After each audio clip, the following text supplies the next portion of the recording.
Hello friend, Mampi ডেলিভারিকে তোমাদের অনেক অনেক স্বাগত। কেমন আছো তোমরা সবাই? আশা করি সবাই খুব ভালো আছো, আর আমরাও একদম খুব ভালো আছি। এই দেখো, ওর ভালো লাগছে না, ঘুম থেকে উঠলো তো আমার জন্য। আজ সারাদিন কোনো ভিডিও করিনি, এখন সন্ধ্যাবেলা ভিডিওটা স্টার্ট করলাম।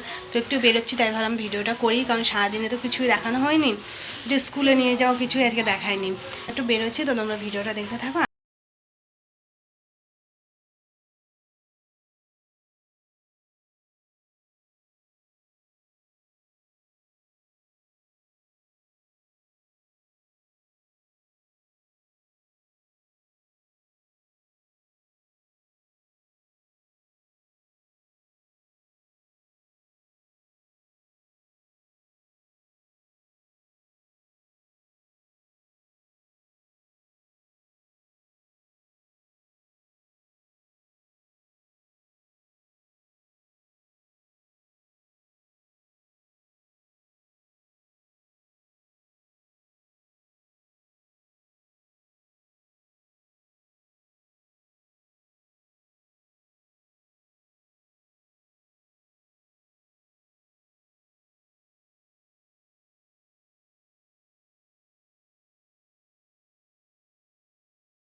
এই দেখো, ডাক্তারের কাছে এলাম, আমার শরীরটা খুব খারাপ, তার জন্য ডাক্তার দেখাতে এলাম। আর ছেলেও বলছিল পেটটা ব্যথা ব্যথা করছে, তাই মেন এই দুটো কারণের জন্যই ডাক্তারের কাছে এলাম।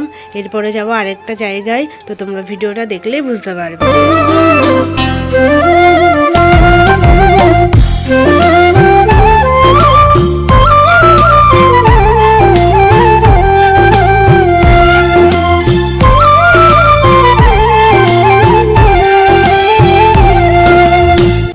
আর এই দেখো, ডাক্তারখানার সামনে দেখো বসে আছে, কত কিউট বলো তো, কি ভালো লাগছে।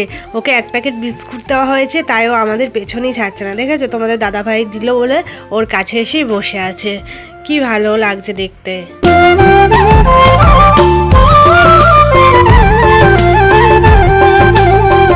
ডাক্তারখানা থেকে বেরিয়ে এবার এসছি রিমন্দাবাড়ি, একটু দরকারে এসছি। দেখো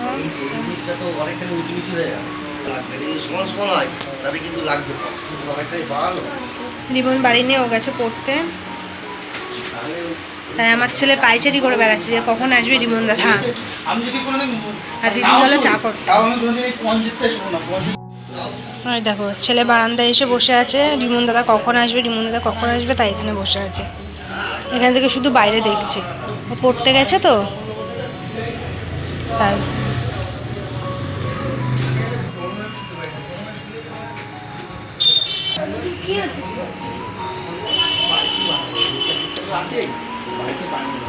এই যে রিমন পড়ে চলে এসছে, শুরু করে দিয়েছে, দেখেছো?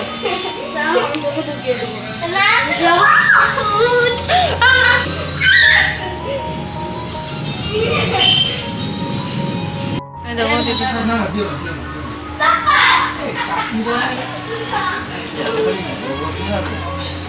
কি লাগিয়েছে। আমি খাবো না, আমি সিঙ্গারা খাই না।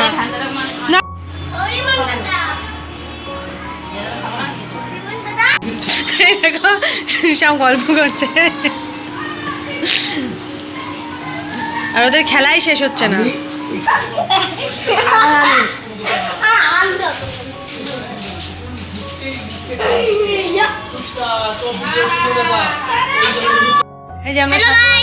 এই যে আমরা সবাই মাত্র বাড়ি ঢুকলাম, এখন 9টা বেজেই গেছে, অনেকটা লেট হয়ে গেল ওদের বাড়ি গিয়ে।